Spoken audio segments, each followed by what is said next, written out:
Good afternoon, Your Excellency, members of the House of Lords and the House of Commons, ladies and gentlemen, and Amajit, thank you for inviting me today.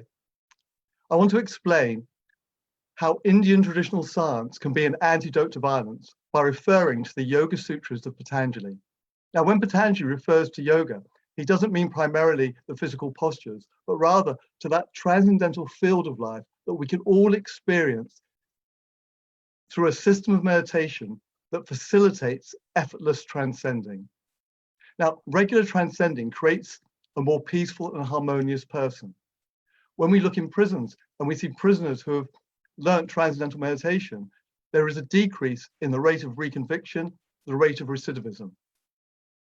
Now, the new book that I've co-authored with Patricia Saunders, An Antidote to Violence, Evaluating the Evidence, provides data from 20 peer-reviewed studies. It's not just the individual that benefits, but society as well.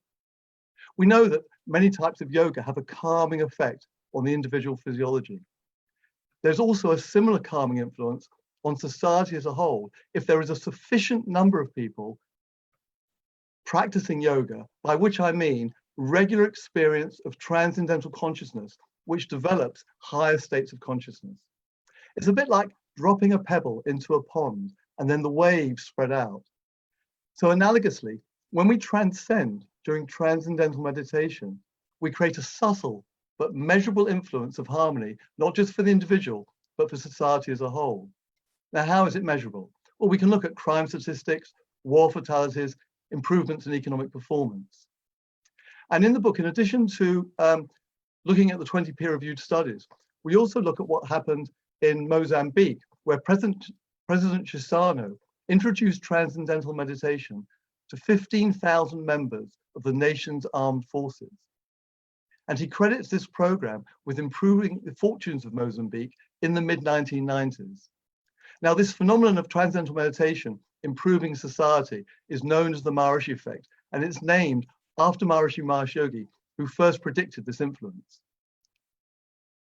Now, the obvious question to ask is, could it just have been a coincidence that crime and violence decrease when there's a large group of meditators? I would like to suggest 6 reasons why the research is consistent with a causal interpretation. So firstly, repetition of experiments. There's been 20 peer-reviewed studies showing statistically significant results, and we cover these in detail in the book.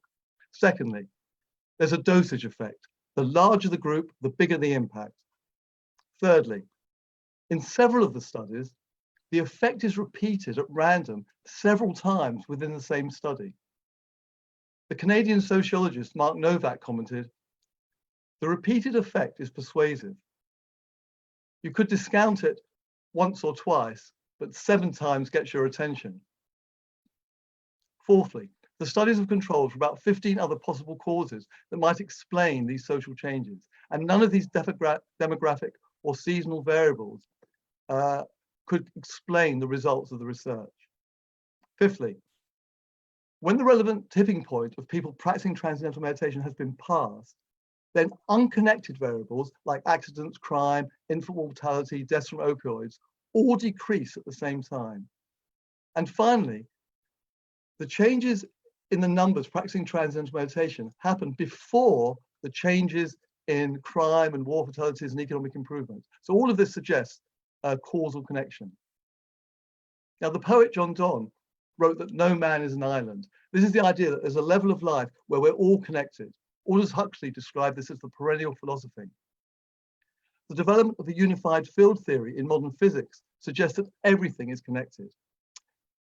So to conclude, the peer-reviewed evidence indicates that we have a reliable method, transcendental meditation and its advanced programs, to reduce collective tension and violence in society.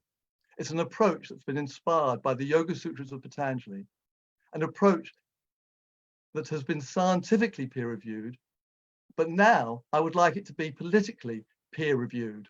So if there are any peers, members of the House of Lords or members of the House of Commons who would like a complimentary copy of the book, An Antidote to Violence, which, by the way, has been endorsed by 3 Lieutenant Generals, just let Amajit know, and you'll be welcome to have a complimentary copy if you're a member of the House of Parliament. Thank you.